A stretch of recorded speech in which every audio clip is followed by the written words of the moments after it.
Hey, good afternoon. Buenas tardes con todos. Ah, por respeto a nuestros invitados especiales, vamos a empezar. Sé que Natalie también tiene que salir. Caroline, Jared, welcome. I am going to do an introduction in Spanish and English, so you are going to hear some Spanglish at the beginning, and then you are going to switch in English. So, quiero agradecer a Natalie Moya, que es nuestra presidente de la Cámara Ecuatoriano-Canadiense. Ella nos va a dar unas palabras porque sí nos interesa mucho que todos sepan qué están haciendo. Hacen un trabajo excepcional. They are doing a special work in Ecuador, just trying to connect Canadians with Ecuadorians. So I would like just to introduce Natalie. Natalie, up to you. Muchísimas, muchísimas gracias, Fernando. ¿Me escuchan ahí bien? Sí, Sí, fuerte y claro. perfecto, más bien. Muchísimas gracias. I'm also going to do kind of Spanglish, so Caroline and Jared can also understand me. Pero Fernando, más bien, muchísimas gracias a ti y a la SPE por la invitación al evento. Para nosotros es un placer poder apoyar en este tipo de espacios y sobre todo que en estos espacios que informan más sobre una industria que tiene tecnología excelente con el fin de tratar al ambiente de la forma, de la mejor calidad, de todo lo que se hace tener los altos estándares, y creo que la Canadian Heavy Oil Association va a ser un espacio en el que nos van a compartir muchísima buena información, y sobre todo Canadá, que tiene una experiencia increíble con crudo pesado. Bueno, el objetivo de la Cámara es crear lazos entre Ecuador y Canadá y justamente fortalecer estos intercambios no solo comerciales, ¿cierto? Pero también en conocimiento. Well, Natalie, te perdimos. Ok. Ya. Ahí te perdimos un Perdón, momento. Regresaste. disculpen, solo quería decirles que justamente con la Canadian Heavy Oil Association vamos a poder abordar más a profundidad estos temas. Y eso, ahora lo voy a hacer un poco en inglés. At the Chamber, our goal is to strengthen the ties between Ecuador and Canada through initiatives that promote the exchange of knowledge between both countries. That's the main goal of the Chamber. And also, I want to thank also in English to Fernando for the invite to participate to this event. And thanks to you in the Canadian Heavy Oil Association for sharing the knowledge. And because, as I say, like, who can be more experts in heavy oil than Canada?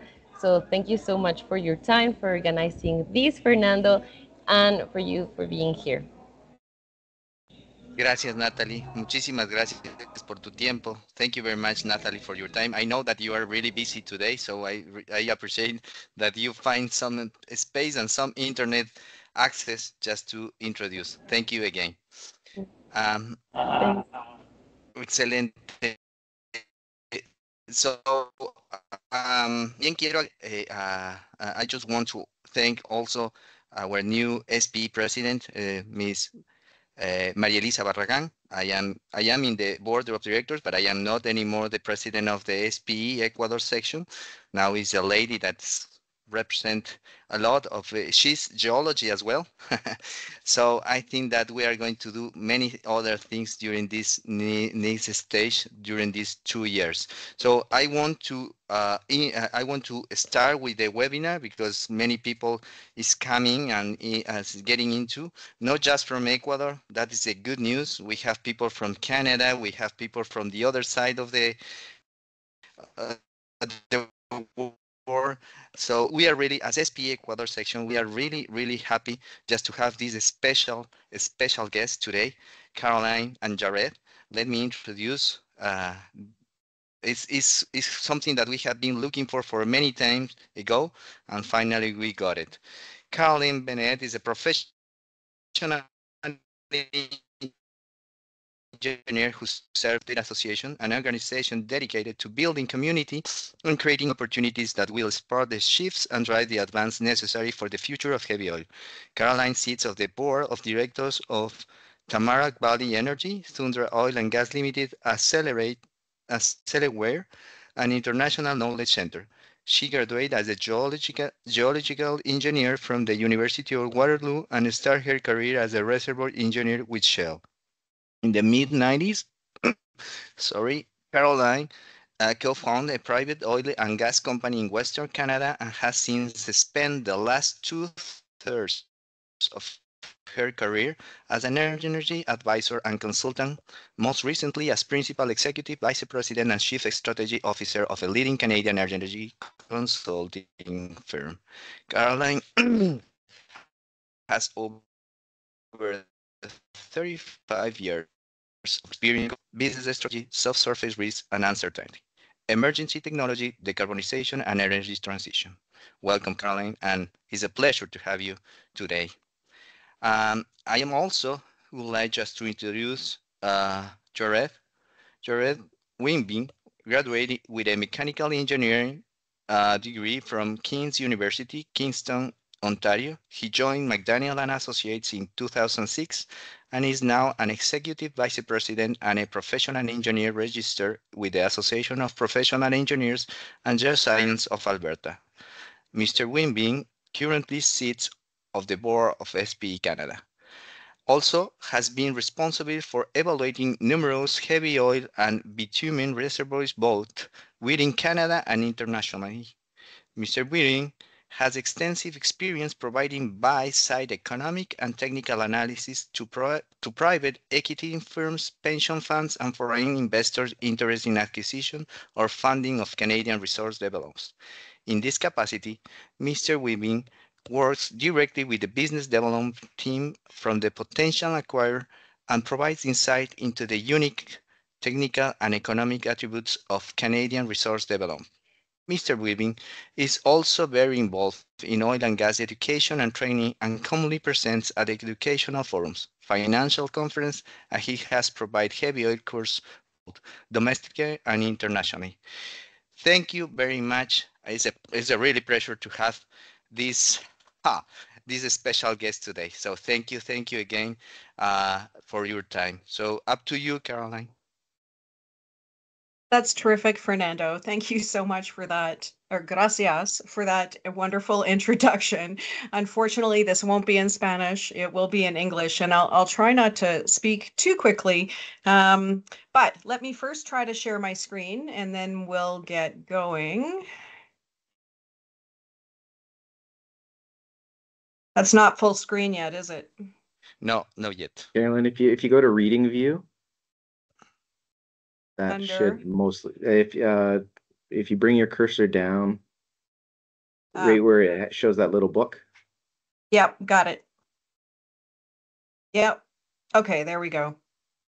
Is that working? Yep. Indeed. Okay, and do you guys have a block in the middle of this, or does it look okay? I'm just gonna check, like I've got faces and okay, good. Great to go. So once again, thank you, Fernando. We really appreciate the invitation. This is a great opportunity, I think, to come and chat a little bit with the folks from SPE Ecuador, as well as some others as well. And both CHOA and McDaniel, we're really super excited to be here just to share some of the innovations that we are seeing here in Canada in heavy oil and oil sands. So I'm going to just start here. The first 40 minutes, or not the first 40 minutes, the 40 minutes or so of this presentation is going to cover off on basically the things that are outlined on this slide. And I'm going to start off with just a very brief introduction in terms of how important heavy oil is to both Canada and Ecuador. So this is likely something we're all familiar with, but I'm just going to touch on it briefly. And then I'm going to dig into some of the factors that have been impacting or disrupting development planning in the sector. And then after that, I'm going to, at a very high level, touch on how companies here in Canada have been embedding new technologies and new approaches really at every step of development. And we'll talk a little bit about some of the challenges that they've been facing and how they've been overcoming those challenges. And then we actually get to the best part of the presentation, because I'm going to hand it over to Jared. And the majority of the presentation is going to be Jared actually providing some real examples of technologies being implemented in heavy oil and oil sands reservoirs here in Canada. And then he's going to wrap it up with some conclusions. So before we get into it, I just wanted to take a moment to talk a little bit about how important heavy oil is in Canada. So in June of this year, Canada was producing 5.7 million barrels a day of oil. We're the fourth largest oil producer globally, and we've got the fourth largest proven oil reserves, depending on who's doing the math. Some say we're third, some say we're fifth, but we'll go with fourth for this presentation. About 60% of our production comes from oil sands, and about 10 to 15% of our production comes from heavy oil. And in the last couple of years, Canada's really been breaking records. So we've been breaking new ground in terms of our production rates.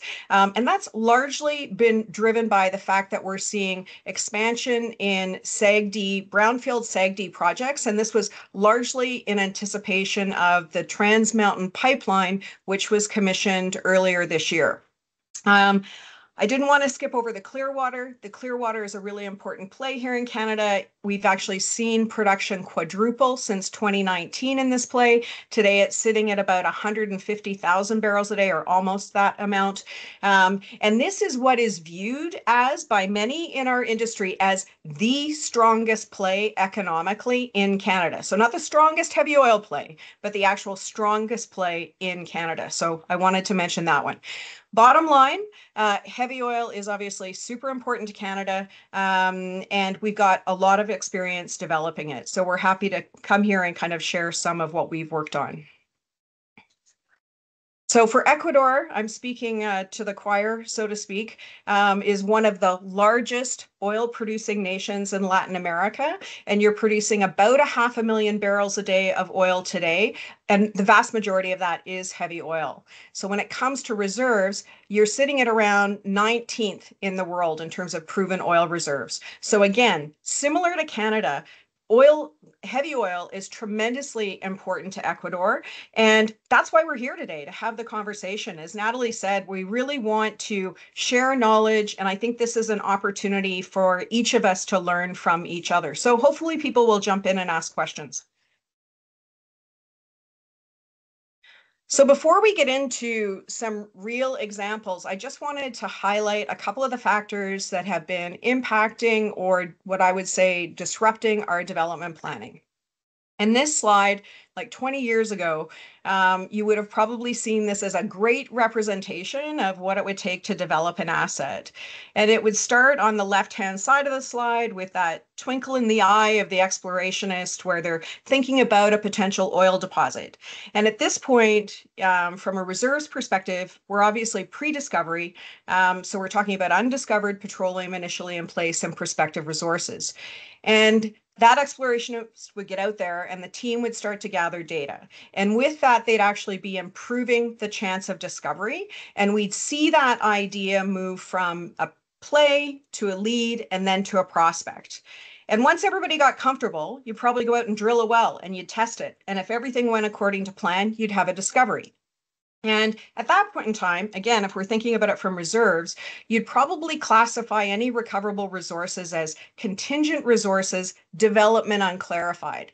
And the reason it's unclarified is because there's still a bunch of work to do to actually de-risk the project. So more data gathering, screening of recovery processes, we'd be looking to select a recovery process and then refine and mature the project.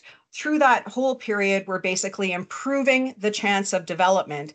And at a certain point, we'd be able to reclassify those contingent resources to development pending, because it would be highly likely that the project would proceed in a reasonable timeframe. And we'd get to reserves when we basically had lined up financing and the company was prepared to make that final investment decision. But it doesn't stop there, because we all know that as we start to produce from these reservoirs, we're still learning. So the development plans will still evolve like into the future, even after we've started production. So what we envision, what we propose, or what we implement early on is rarely the optimal or the actual development strategy that you'll see unfold. So what's changed? So I'm going to spend a couple minutes on this slide, but I think we just talked about how historically really the focus was on technical and economic risks. Well, we live in a lot more complicated world today. And we all know, everybody kind of in this space, that our products are still desperately needed by the world. In fact, we're still seeing year-over-year growth in oil demand globally. But the global financial community, they've been under a lot of pressure to invest in other sectors. And we've actually seen about 1,500 organizations pull about $40 trillion off the table in terms of divestment in oil and gas. So our industry has been under a ton of pressure to evolve. And our competitiveness today isn't just about our netbacks. It's also about cumulative environmental and social impacts. And since 2014, Canadian heavy oil in particular has been under tremendous pressure. And I'm going to give you a couple examples.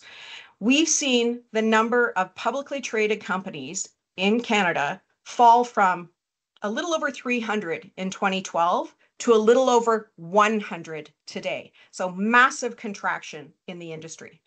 Most global majors have sold their assets and they've left Canada. But I'm thankful to say that Exxon's Imperial and ConocoPhillips are two great examples of heavy oil producers that have stuck with us in Canada. We've also seen capital pull back materially, and this has driven up the cost of capital for industry. And if you look at trading multiples today, they're roughly at about a half of what they were historically. So all of this pressure really adds up. And what it does is it's motivated change, it's motivated innovation. And we've seen the evolution of the oil business in Canada really for the better. So today we're seeing the fruits of that disruption.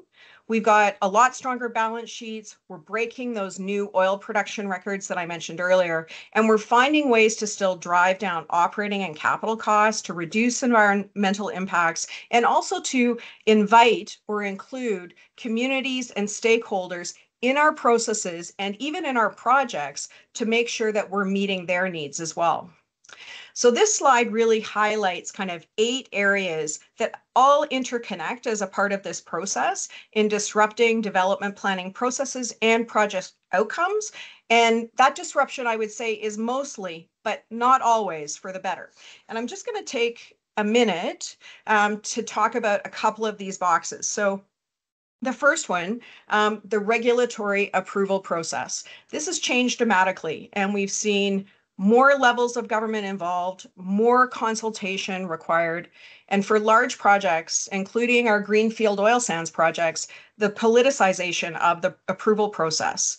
So this can be particularly challenging when a company is looking to develop or pilot new technologies. And in general, as a result of this, everything takes longer and it drives up associated costs. At the same time this is going on, we've got a bunch of compliance regulations, again, from multiple levels of government, and they've been changing constantly.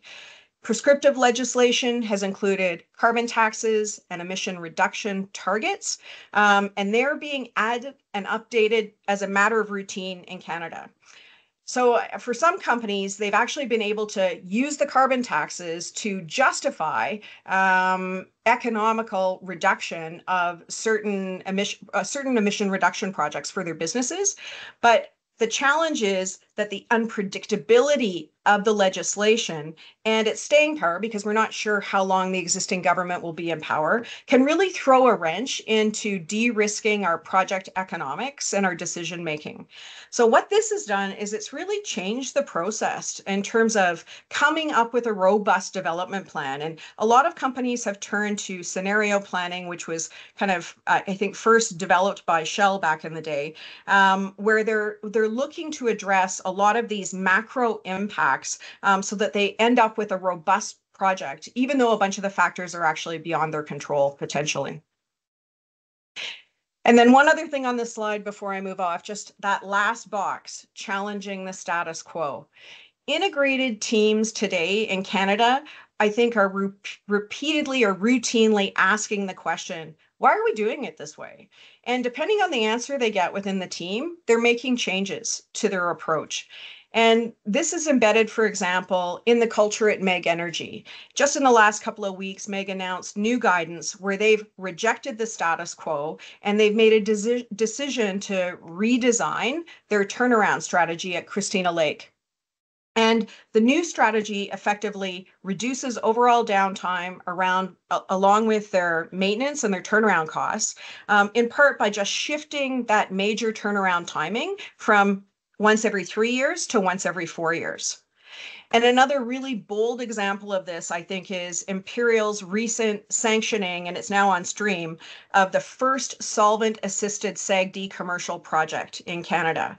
So Imperial piloted this technology in the Clearwater Formation, but they've ultimately implemented it in a different formation, the Grand Rapids.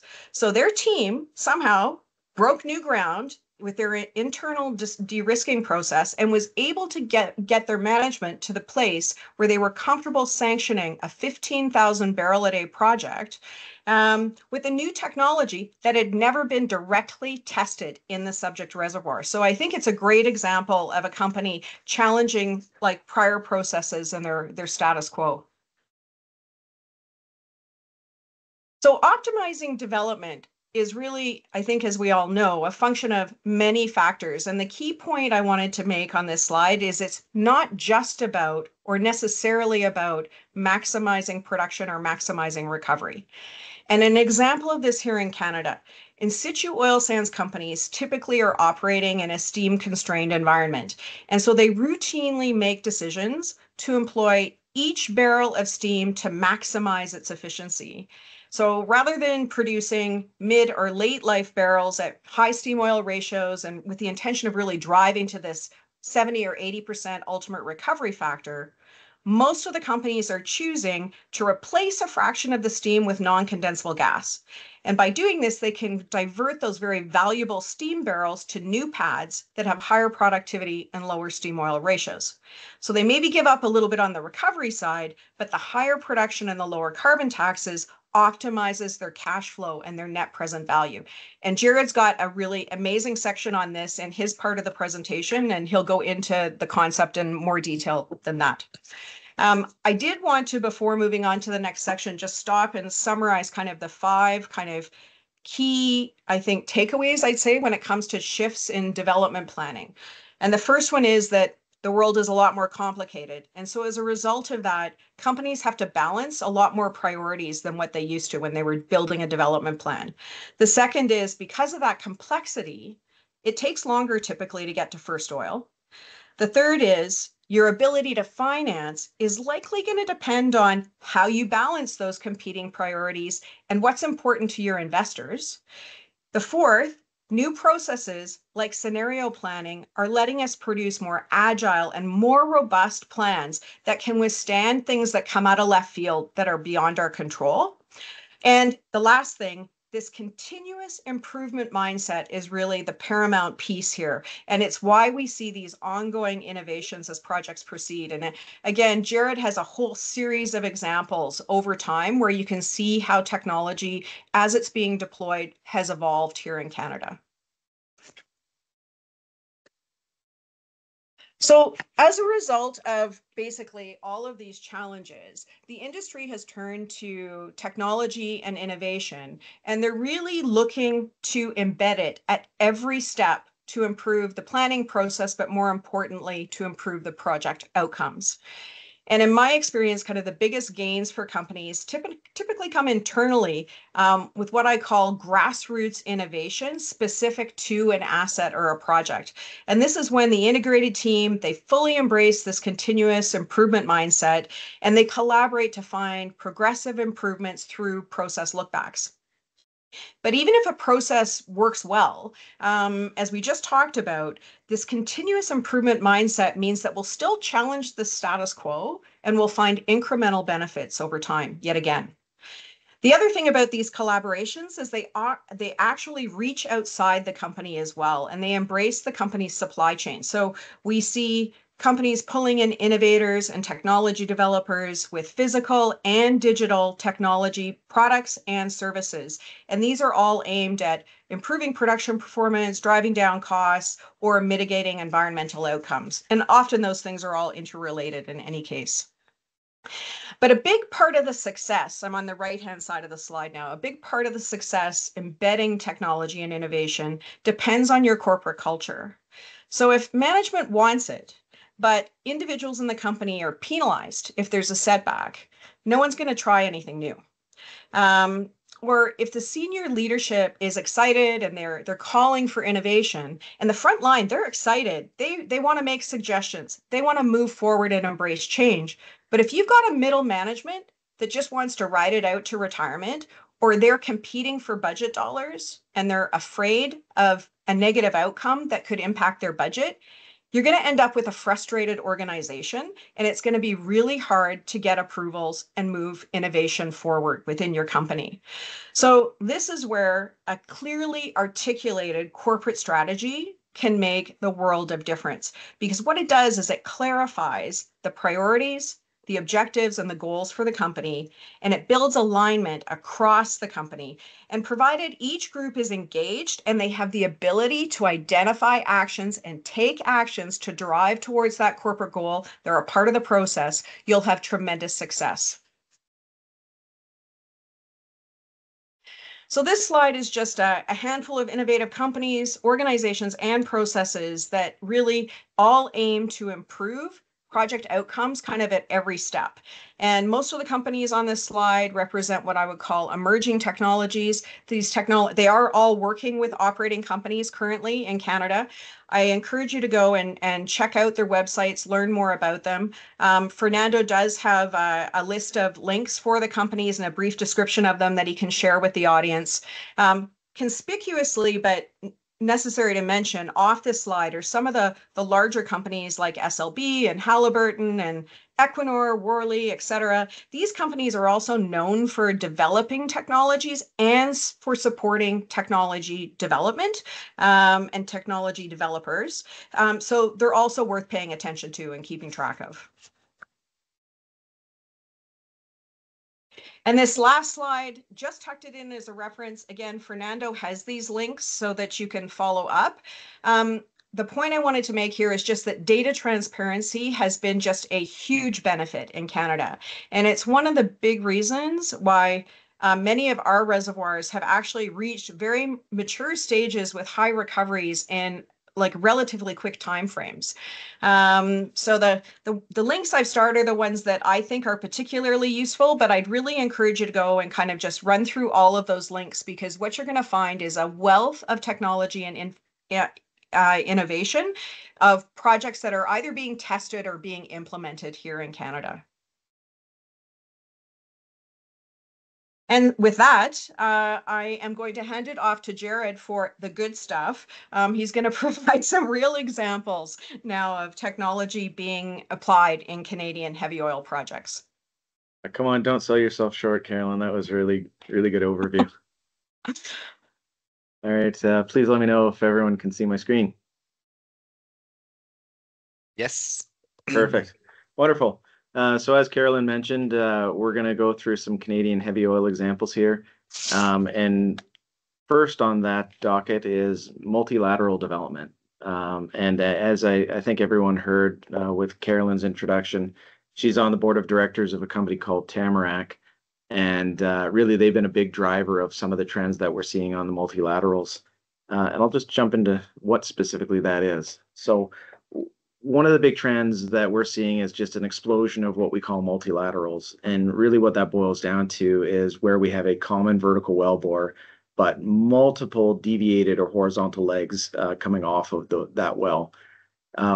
Within the Canadian context, these wells are being drilled very rapidly, very cheaply, and typically they're open hole and unstimulated. So that's an important point that I want to sort of sit on just for a second, because what that implies is that we are typically looking at resources that have some degree of competency subsurface, so that we're not seeing the collapse of those wellbores. Typically within the Canadian world, this means that we're targeting reservoirs with approximately 18 to 25% porosity. Notably, if we go materially above that into more of what we would consider the traditional oil sands, so north of 32%, you do not have the same sort of structural integrity within the wellbore, and multilaterals at this point have not been demonstrated to be sufficiently successful. In terms of why we use multilaterals, well, for these specific types of resource that we can drill on an open hole basis and maintain hole integrity, it allows us to access significant amounts of reservoir at a very low cost. As Carolyn had mentioned, a lot of these resources, and the Clearwater would be first and foremost, are considered the best in terms of resource plays within Canada, and I would actually argue that from a return perspective, they outpace anything that we're seeing in the lower 48 as well, and that would include the Permian. So what I have here is just an image of a few different multilaterals.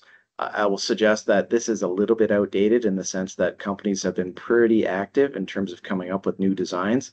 But just for a very quick overview, if I start in the top left, what we're seeing from certain operators is stacked laterals. As much as we're talking about a dual right here, that's not really what we're limited to at this point. We have a number of operators who are hitting multiple targets, all from the same vertical wellbore, and doing it with many, many legs.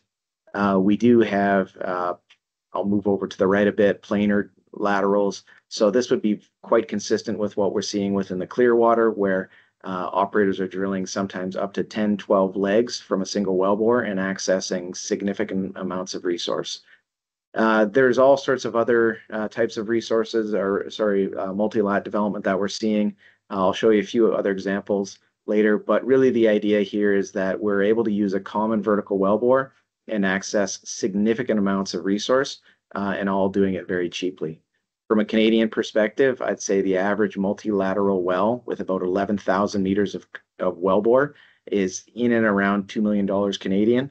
So call that 1.4 million US dollars. And many times these wells are achieving recoveries somewhere between 100 to 400,000 barrels. From a rate of return perspective, just to put that in context, it's not uncommon for a company like Tamarack to have wells that are doing 400% or 500% rate of returns. So again, very economically positive and something that we're quite excited about. So in terms of the growth of multilaterals, and Carolyn mentioned a stat earlier, is that we've seen an explosion of activity over the last number of years. On the left-hand side, what I have is a vintage chart, as well as that shows by vintage the well count, and it's separated by horizontal wells in the dark blue, vertical wells in the light blue, multilaterals in the orange, and red would be oil sands thermal.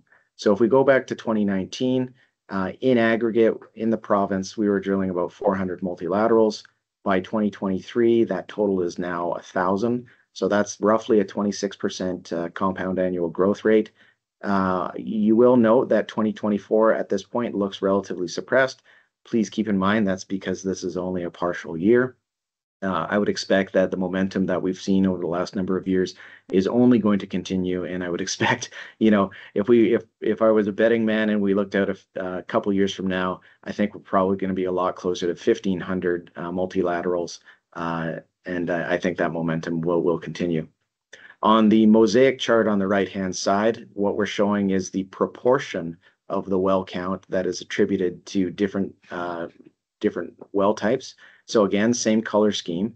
And broadly, I think the thing that we want to point out at is that in 2019, 8% of the wells were multilaterals versus recently, where we're up at 20%. Again, I expect this trend to continue, and I wouldn't be at all surprised if we're, you know, in excess of a third of all wells being drilled being multilaterals within the next couple of years. This next chart shows you kind of the magnitude of what we're talking about from a meters drilled perspective. And, you know, a pretty interesting stat that if we look at 2023 as a benchmark, operators in Canada are now drilling over 8.5 million meters of horizontal wellbore with multilats. This is markedly larger than what we're seeing from plays like the oil sands. And certainly we see this trend continuing. Moving along, and Carolyn kind of stole a bit of my thunder, but that's okay. Did want to speak to the growth in production that we've observed. So what we have here is a summary of all the multilat production within Canada. And as you could see, back in 2008, 2009, we were roughly, call it 120,000 barrels a day. And really all of this kind of changed right in around 2020. Despite the pricing pressures that we all saw, and I don't think I need to revisit that for everyone on the call, we've seen an absolute explosion in production since then. The growth rate is nothing short of extraordinary, and we've added 150,000 barrels a day in less than kind of 4 years. Again, we do see that this trend will continue into the future, and part of that is that we are moving from relatively short and relatively few number of wells to longer and longer wells, greater access, greater economics.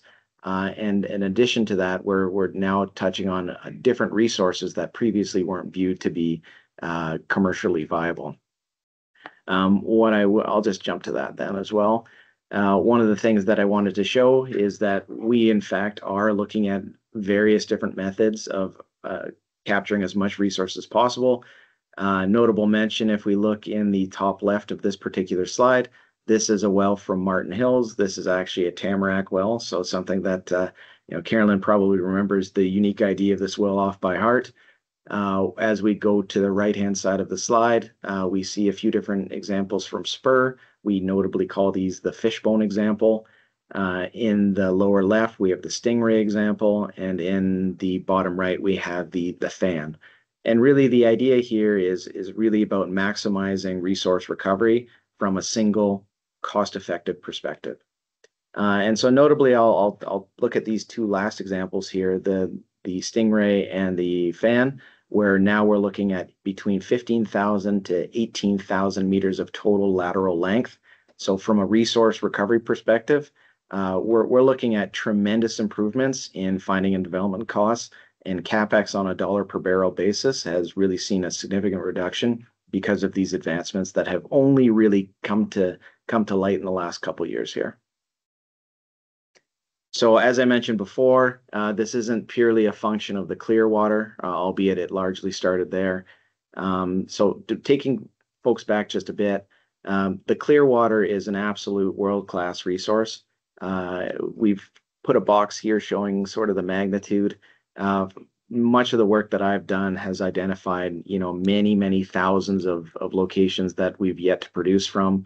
There are a number of different zones. So I say Clearwater, but I think last time I checked, there's about 7 different unique targets that broadly span this area. And really, operators are just kind of scratching the surface. But not to be forgotten is what we call the Lloyd Oil area. Now, this is an area that historically actually had quite a bit of heavy oil production, albeit under different production technologies. What we're seeing now is that the technology of these multilats that has been so prevalent in the Clearwater is now being largely employed in these Lloyd oil formations. And the magnitude of what we're seeing is again, incredibly positive. And the growth from these resources is quite notable, which is what you see on the right-hand side here. So that Lloyd oil area, which again, hasn't been deemed sort of economically viable for the last 5 years, is now seeing an explosion of recovery.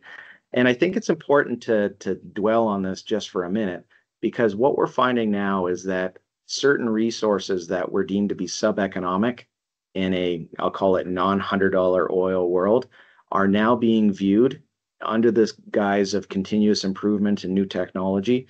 And we're coming back to old resources that we thought had seen their best days behind them. And we're now seeing that they're actually going to materially outperform much of the early performance that we would have seen from these resources over the last few decades. And so I do think that's really important because, again, if I'm thinking about where there might be potentially potential in Ecuador, the idea would be that just because something hasn't produced meaningfully in the last 10 years doesn't mean that with new technology, you can't go back and achieve markedly better outcomes that are very, very economically viable. It was interesting. I'm currently working on a supply study for a client that is looking at this particular region and some of the outcomes. And the the rates of return on some of the wells that we're looking at are in excess of 800%. And so from an economic perspective, it's pretty easy to see why so many Canadian companies are very excited about this. Our own premier has indicated that she'd like to see, I think it was a 50% increase in oil output from Alberta. And quite frankly, from what I'm seeing, it's not completely unreasonable. And much of that will be coming from heavy oil that, again, a short decade ago, we deemed to be, not viable. So again, I think it's a good news story for countries and basins around the world with heavy. I don't need to go through this in too much detail, but again, this is just further validating that what started off as predominantly a Clearwater story, which is in the dark blue here, is now sort of transforming into a broader basin level recovery improvements. Again, on formations that we would have viewed to be second tier or third tier, completely unviable, even 5-10 years ago. So one of the things that we wanted to show here was just different recoveries for, say, Clearwater, Montney, and Permian.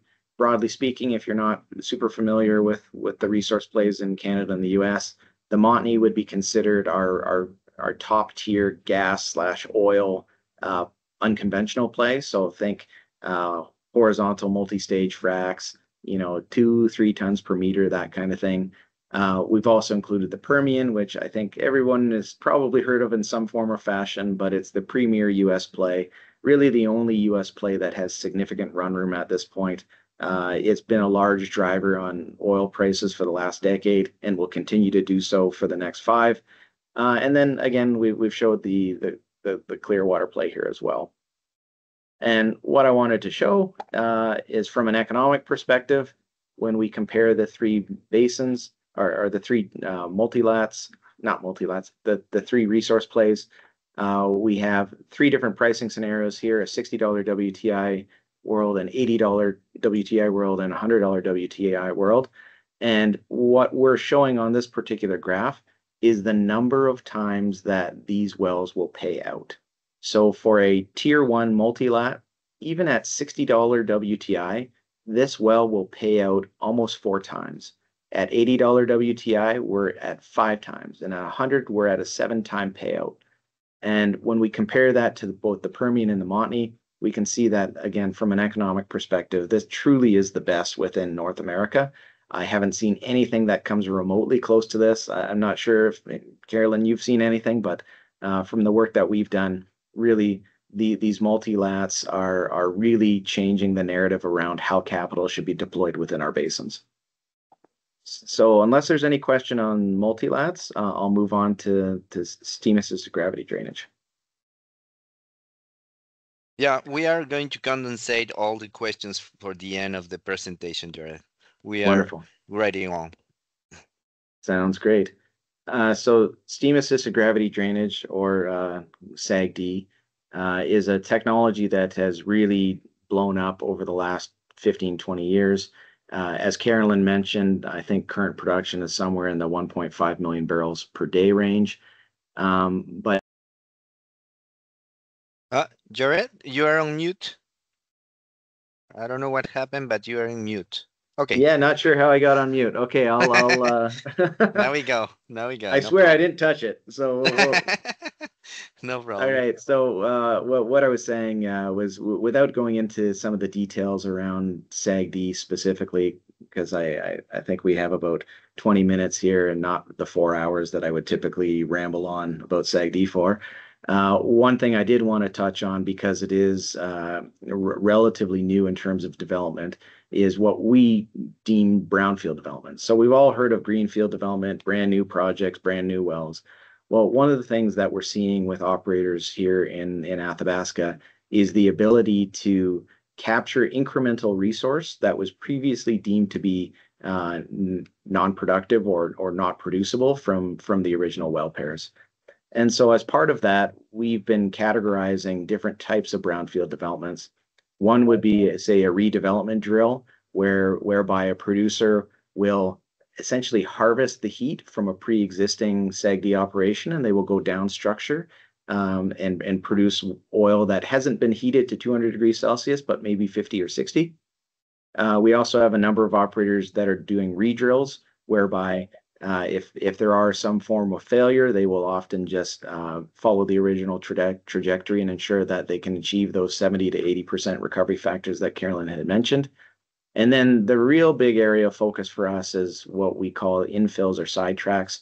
And these are wells that go between the previously established well trajectories to capture resource that, again, might be partially heated, may not be completely mobile at this point, but with a little bit of energy, we can increase recoveries quite meaningfully. This is certainly one of the reasons why we've seen recovery factors in SAGD projects increase so dramatically over time, as these sort of incremental brownfield developments often add 5 to 10% incremental, and they actually reduce the amount of steam that's required to produce the barrels quite meaningfully. So from an economic perspective, it's basically a no-brainer. You're simply harvesting the energy that you've put in and mobilizing oil that might take another decade to produce without the presence of these wells. So 2 examples of that. I'll start with the left.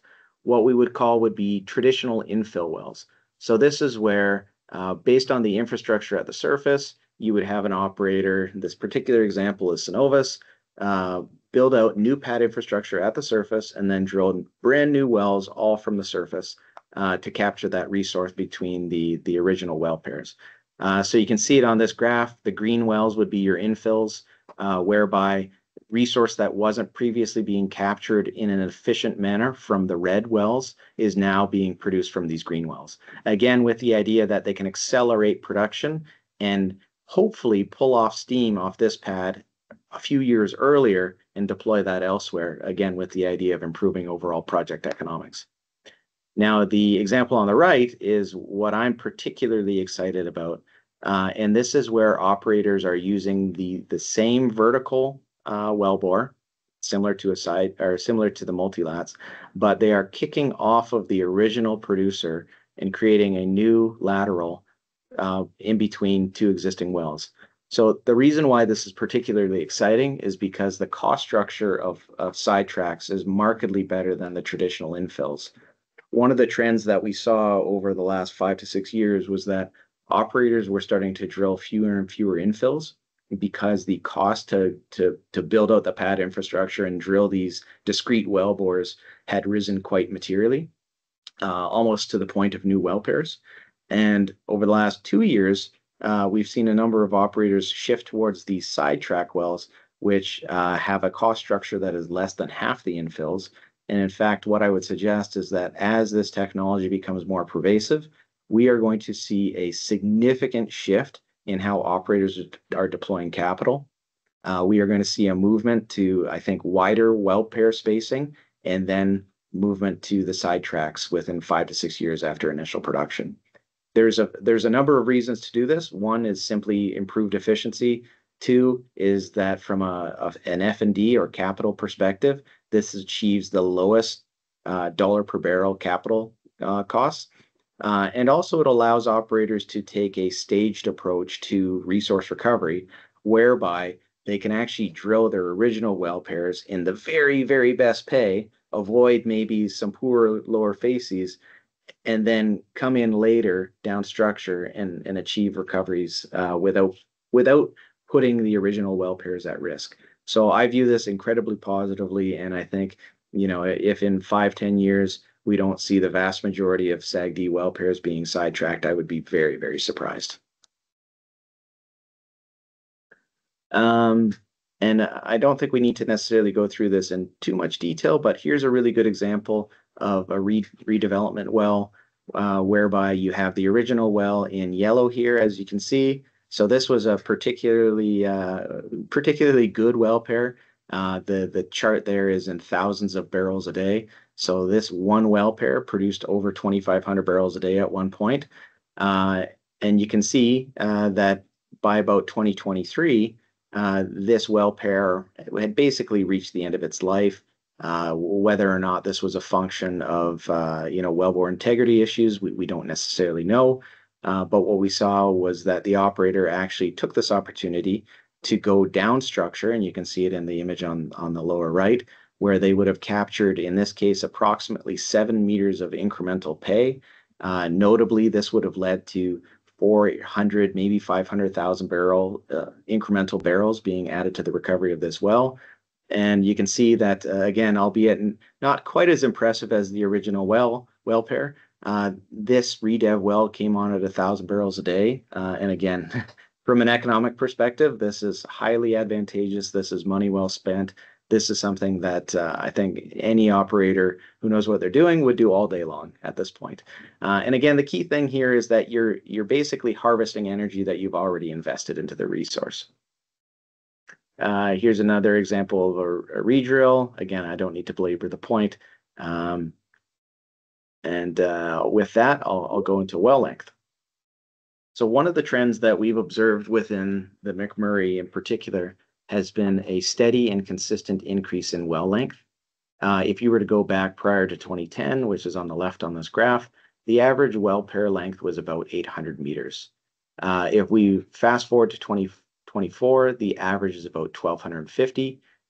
What you can see from the box plots is that those whiskers indicate the upper and lower levels of what's being drilled. And what I would suggest is that there are a number of operators now that are drilling consistently in excess of 1,500 meters. And again, if you think about this from a capital perspective, you're essentially getting twice the lateral length of what we would have had 10 years ago. And from a capital perspective, it's absolutely hugely advantageous. On this particular graph, what we have is a summary of those same well lengths that we discussed, but now we've broken it up by greenfield and brownfield developments. And one of the trends that we've observed is that operators are now going back to existing pad areas, and instead of simply drilling a sidetrack with the original well pair length, they'll in many cases go the length of 2 or even 3 pads from a single lateral. So instead of drilling an 800 meter sidetrack, they're actually going 1,600 meters or more. You can see that on the plot here. These extended reach horizontals are again hugely economic and are resulting in significant improvements in overall recovery. Another trend that we're starting to really see take hold is the idea of curved wells. As you saw from some of the images already, the vast majority of the SAGD well pairs that have been drilled to date have been essentially straight wells.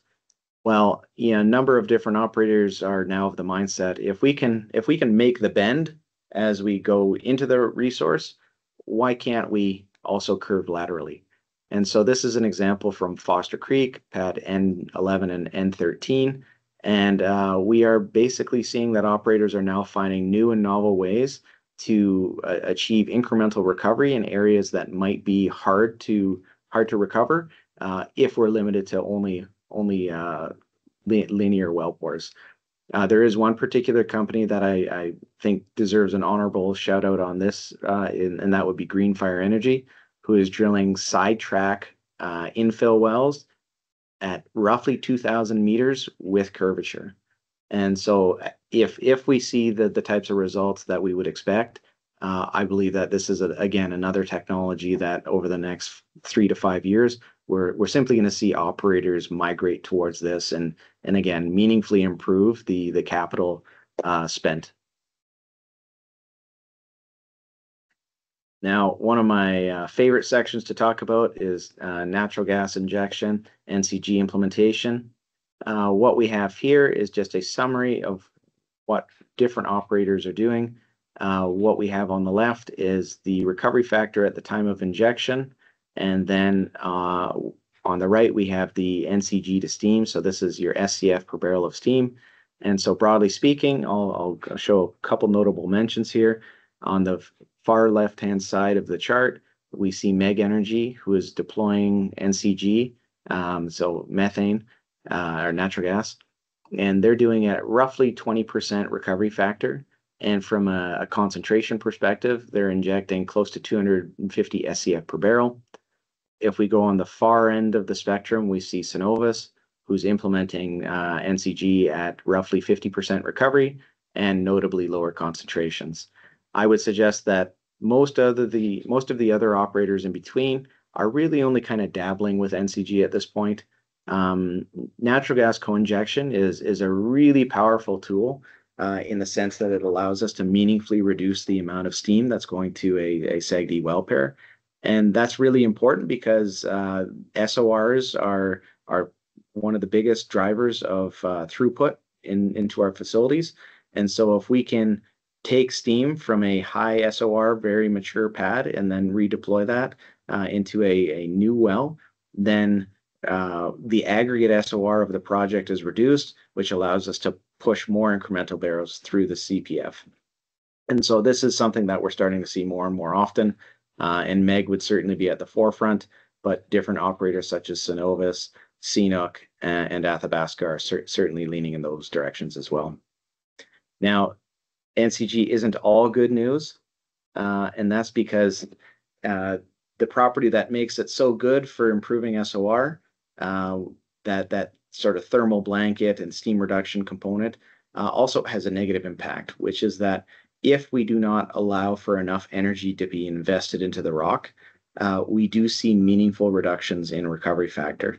So what I've done here is sort of shown a summary of all the high certainty pads where we've seen NCG injection, and showing without sort of giving away all of the numbers here, but we're showing the ultimate recovery factor versus the recovery factor at the time of implementation. So broadly, I've broken this up into early life NCG, mid-life NCG, and late life NCG. If we focus on the right-hand side of the graph just for a second, late life NCG, so these are your projects where you're implementing NCG at greater than 50% recovery. And broadly speaking, what I'll say is that if you do that, there's very limited risk, and the types of recovery factors that you can achieve are certainly in excess of 60%. On the left-hand side, what we're seeing is a picture that isn't quite as rosy, where we've seen operators implement NCG at very low levels of recovery factor, call it anything 25% or less. We are seeing that there is material reductions in ultimate recovery that are anticipated. Now, there are the occasional areas that do quite well. There's a green dot here where NCG would have been implemented early, but overall levels of recovery were quite good. And I will say that that is a function of reservoir quality. Where we see really good vertical continuity within our pay package and our geology, we do see that you can implement NCG early in life without a huge reduction in recovery factor. But where we do see heterogeneity, and I will say that is many of the resources, both in Alberta and globally, we are seeing that recovery factors are quite suboptimal and in many cases sub 30%. So the magnitude of recovery factor differential is absolutely huge. And so it is something that needs to be taken seriously, and you do need to look at this in the context of your geological variability. Now, in between, you can see that there's a bit more of a gradation here where you're achieving fairly good recovery factors, and I will say that the SOR improvements are meaningful. So that brings me to this slide, which is early NCG, mid, and late. And the idea being that if you're an operator such as CNRL, and you simply don't employ NCG or you wait till very late in the life, the outcomes are generally quite good from a recovery factor standpoint. Think 65, 75, 85% recovery factor. There's very limited execution risk, but the downside is that those higher SORs will net you lower throughput in your facility and lower free cash flow. On the early NCG side of the story, this would have been some of the more historical MEG pads, PetroChina Mackay. This is kind of a disaster and something that, again, I wouldn't suggest to anyone looking at this. Typically, if you go too early, you don't see any improvement in the SOR, and your recovery factor is quite limited. Which brings me to what we're deeming the Goldilocks zone, which is NCG, I'll call it 30 to 50%. And this is where, depending on geology, if you employ NCG in the right quantities and at the right time, you can meaningfully reduce your SOR, sometimes on the order of 40%. You do give up some degree of recovery, But if we think about the ability to re-divert those steam barrels to other pads, it allows us to increase the throughput through the facility, and overall the project economics become quite a bit stronger. Next, flow control devices. It's my understanding that there is some pretty good experience with flow control devices in Ecuador. But from a high level perspective, what we're talking about is technology that we employ both on the producer, which we call inflow control, and on the injector, which we call outflow control. And the idea here is we're simply better managing how we inject steam into the ground and how we produce from the ground. And so from a producer perspective, this allows us to be more aggressive in terms of our pump rates without being afraid of compromising the integrity of the wellbores. Historically, before flow control devices existed, we'd have to be pretty careful about maintaining a specific amount of fluid that would sit on top of the wellbore, with the idea that if we pulled too hard, we would bring in live steam. That live steam would bring particulate matter, and it would basically rupture your wellbore. And so that is one of the big benefits here. There's a couple of case studies on this particular image, but by and large, what we're seeing is that we're measuring significant improvements in performance. But beyond that, it's also a bit of an insurance policy, as we're not seeing the same amount of wellbore integrity issues where flow control devices have been installed. Here's just an example of the levels of response from different operators. Broadly speaking, we're seeing that about half of the data set shows a marked improvement. About 40% would show a relative continuation of historical performance, and a very small margin would show a poor performance post-NCG implementation. Now, the one thing to note is that many of those wells where we see no benefit, these are wells that are on decline anyway. So if you actually see the same type of rate after you've installed them, I would actually say that that's a net positive. And then I won't say last but not least, but getting pretty close to the end here, is other thermal applications. One of the things that we're starting to see in Canada is the idea of going back to some of these heavy oil resources, whether it's the Clearwater or the Lloyd oil or whatnot, and looking at ways to implement what I'll call light thermal. So this isn't SAGD, this isn't thousands of barrels a day of steam injection. This would be something relatively minimal, where only a small amount of energy is required to mobilize this oil or drastically improve its viscosity.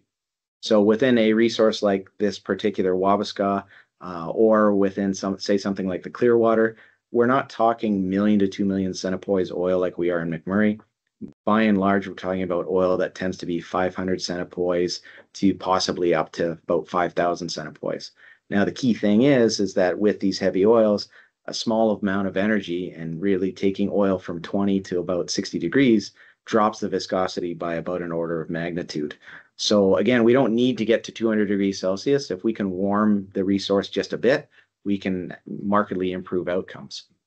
So this particular example is from the Pelican Lake Wabasca region. It was a Cenovus operated well before they sold it to CNRL. And I'll just have you focus on simply this top left chart here, which shows the original performance of this well in blue, followed by a hot water flood in yellow. At the time they converted this well, it was doing about 20 barrels a day, and simply through injection at the toe of this well and production at the heel, this well went from 20 barrels a day to 130 barrels a day and did not decline for a period of roughly 3 years. And so this is, in my mind, incredibly promising. This is why there's a number of companies right now that are looking at thermal in what we've traditionally viewed as non-thermal resources. And again, if I'm thinking about how we're going to increase Alberta production by 50 to 100%, it's resources like this. I do believe that many of the areas that we're now going back to with multilats may see some form of thermal in the next decade, and moving beyond simply primary or even water flood and going to levels of recovery that I think are going to not achieve what we're seeing in SAGD, but certainly multiples of what we've observed to date. And I should have moved slides earlier, but here's just a representation on the left of the viscosity changes between different types of oil. And again, as you can see, it doesn't take much to take a high viscosity oil from 10,000 centipoise down to 100 centipoise. And then conclusions. I don't know if Carolyn, you want to jump back in on this? Or... Oh, you're on mute. Sorry about that. We can maybe share it. Sounds Jared. good. So yeah, just to kind of step back and wrap it up, I think really what we've covered today is a big part of it is how development planning has really become a lot more complicated in the last principally 10 years. And as a result of those added complications, companies have been under pressure. And when you're under pressure, you look for new ways to do things. So that's led a lot of companies down a path of innovation with their projects. And we're seeing a tremendous amount of success. And Jared here focused, I think, mainly on the recovery process and the well-designed parts of the development planning. But we're really seeing this right from the very beginning, data gathering, right through all the facilities, like even partial upgrading, these types of things. We're seeing it across the board, right? So the pressure has actually ended up being a pretty good thing for the industry. We've learned a lot, and I'll maybe let you take it from there, Jared.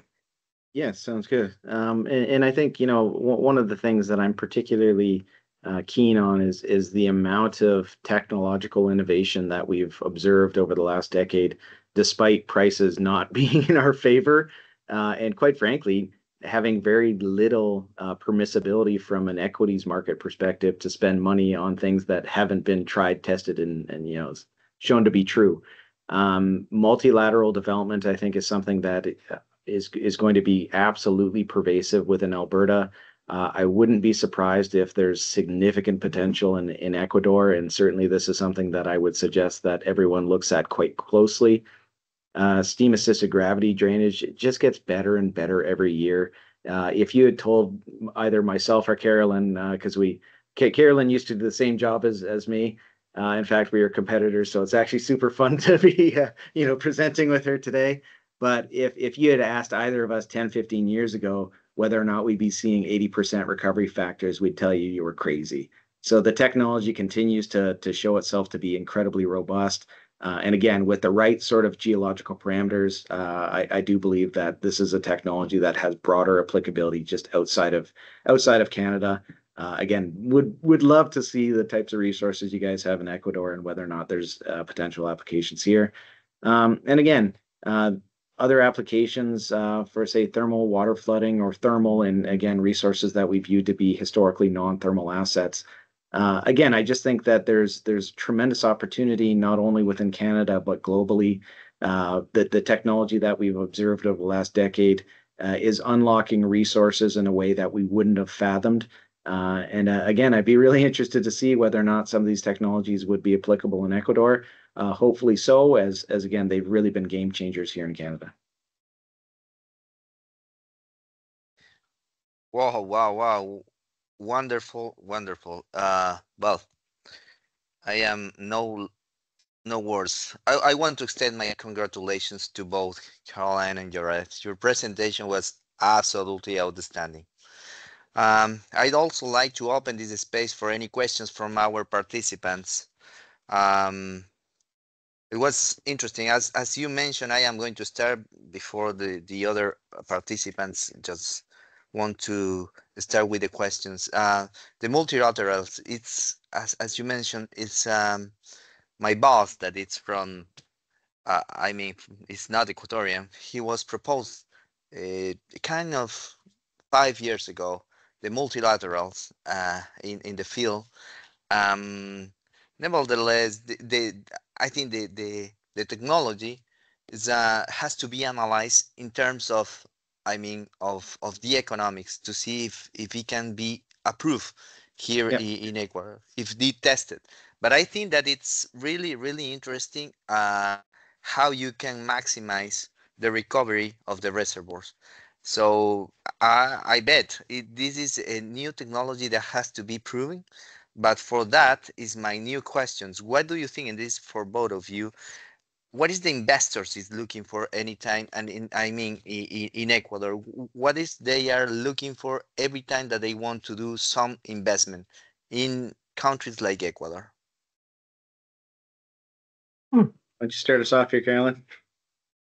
Well, what the investors would be looking for, I think today there's table stakes, in my opinion, with respect to like having a corporate strategy around your emissions, like understanding your emissions so that there are no surprises, understanding like if you're using a lot of water for whatever reason in your like a water flood or a hot water flood, I think those things are kind of table stakes. You have to have a strategy for them, but even though you need that strategy, at least what we've seen in Canada, so I'm going to say that maybe you'd see the same thing in Ecuador, is have that strategy, but then they want to know that you're going to deliver a good rate of return for them on the project. So really, you've got those table stakes from an environmental standpoint. You have to have your plan, you have to do your homework there, but then they want to see that they're going to get the best returns possible from you. And we've seen that, I think, shift in the last 5 years in Canada, so that, companies are, they're very cautious actually about emissions reduction projects in Canada now, because the investment community actually wants to see the vast majority of the capital either being returned to them in some fashion in dividends or share buybacks, or they want to see it reinvested into the company to sustain and just recently maybe grow production a little bit. So again, not sure if investors would look at it the same way in Ecuador, but that's what I'm seeing here in Canada. Yeah, and then I'll maybe just add to that I think one of the things that I'm seeing is that investors are looking for clarity. They do not want uncertainty. I run a group within McDaniel that in addition to technology studies, some of which you obviously saw today, my group looks at all of the A&D, and whether it's foreign companies looking at Canada, private equity, buyouts, whatever, they're looking for clarity. They don't want any surprises. And so I think having a very well-defined corporate strategy, to Carolyn's point, is something that's very important. They want to understand that if you achieve these milestones of, hey, 50,000 barrels a day, what is the plan to return that capital to me? And different companies have different strategies. Some companies have permissibility to grow, others do not. And if you try to break that mold, the investment world punishes them. And so I think having clarity around what you are and who your investor base is incredibly important. Oh, yes, you are totally right. And I assume, well, you have more experience than I, but these kind of projects have take time for the return. So it's not a project for 1 or 2 years. So you need more time. So we have a strong government, we have permanently the time, at least for 4 or 8 years, so the project can be more attractive for the investors. Well, and maybe if I could just jump in, Fernando, like you had mentioned that, maybe like some companies were looking at things like multilateral technology and how important it was for them to get their head around positive economics. And one thing I would think, like I would offer on that front, is that the first few wells that you drill, they're going to be at a different capital, and maybe it's more than a few, but the first number of wells that you drill are going to be higher capital cost. But the point is, we've seen in virtually, I'd say, all of the resource plays in Canada, we've seen those costs collapse as companies drill more and more wells. So there could be a 40% savings from the first wells you drilled, from kind of once you're moving forward and it's kind of a little bit more of a manufacturing strategy and you're drilling a lot of wells, you could see those costs come down by 50%. So it's just something to keep in mind, I think, when you're looking at new technologies, because the costs you see at the front end aren't going to be the costs you see at the back end. Yeah, and further to that, again, a lot of this is about how you message that and provide clarity. I would expect that there's likely significant resources in Ecuador that will have what I call asymmetric upside with the technologies that we're using here.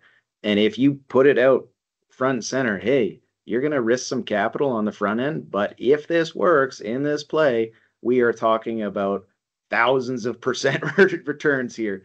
And so I think it's not about minimizing the risk and the capital that you're putting in the ground. It's about simply providing clarity that, hey, it's going to be risky for a little bit, but if it works out, man, oh man, you're going to be happy. Great. Well, and I'd maybe just add though one more comment that Jared made earlier, and I think it's a pretty profound statement. Technologies like this multilateral technology, there is like a ton of resource in Canada that we were never going to recover without this technology. And now it's not only economic, it is some of the most economic production that we have in Canada. So this is like, it can be absolutely revolutionary, right? And that's, we're talking about primary production. So before we talk about water flooding, before we talk about potential thermal light, these other types of approaches on this technology. So you could be adding so much to your reserves and so much to your production with these new technologies. Yeah, wonderful.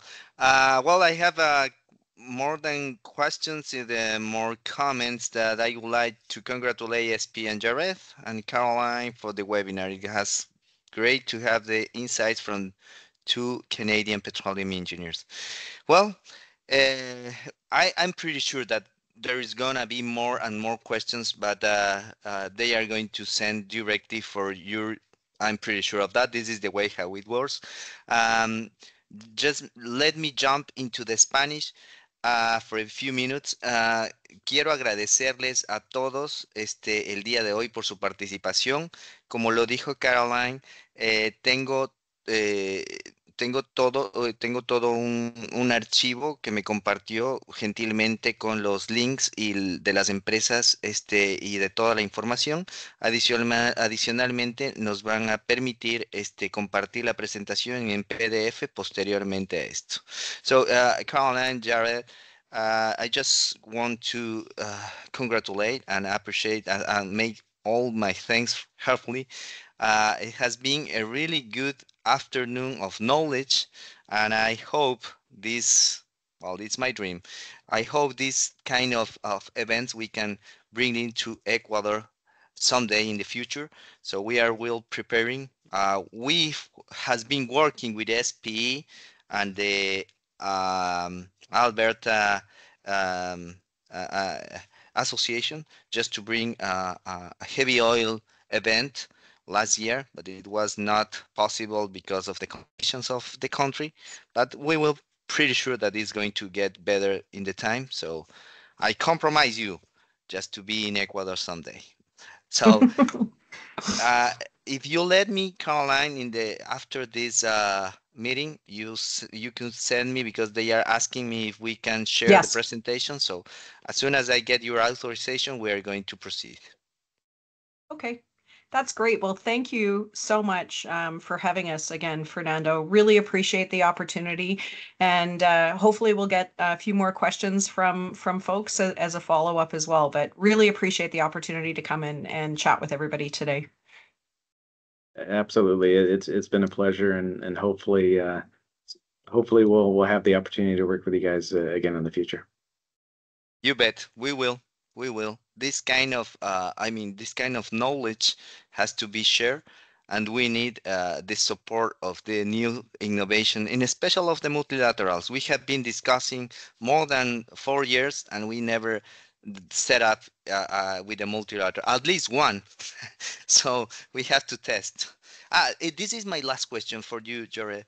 The type of rigs that you're using for the multilaterals, there are special rigs. What size of rigs are you using for that?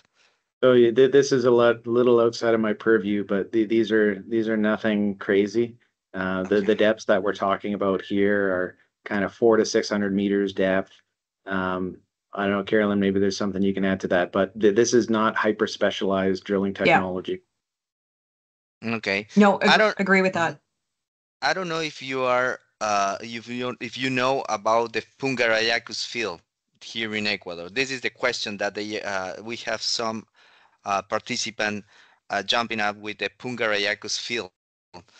This field was developed by a Canadian company a few years ago. Well, no more than few years ago. It is Ivanhoe They start with this, but at the end of the day, they decide just to decline to continue with the field. I don't know if you are familiarized with this, and what do you think about the development of this kind of field? So certainly, I think Ivanhoe had some financial challenges, so I wouldn't necessarily say that their resignation from Ecuador was associated with the quality of the resource. I would suggest that Ivanhoe at the time had many good technical professionals, and if they had felt that the resource was amenable to the technology of the day, I think that there's credibility there. I would certainly want to take a closer look myself to see what technology would ultimately be the best fit. But my guess is that, again, if Ivanhoe was in there, then there's certainly potential that should be looked at quite closely. Great. Yeah, I totally agree. I think that with the new technology that it has been developed during the past 10 years, now I think that there is enough knowledge just to go and try to develop this kind of field. So anyway, I again thank you very much for your time. I know that you are pretty busy people, so we appreciate your time this afternoon, and we will see you again for sure. Sounds good. Thank you. Take care. Bye bye. Gracias a todos por su participación. Seguiremos, síganos por favor, somos SPE Ecuador.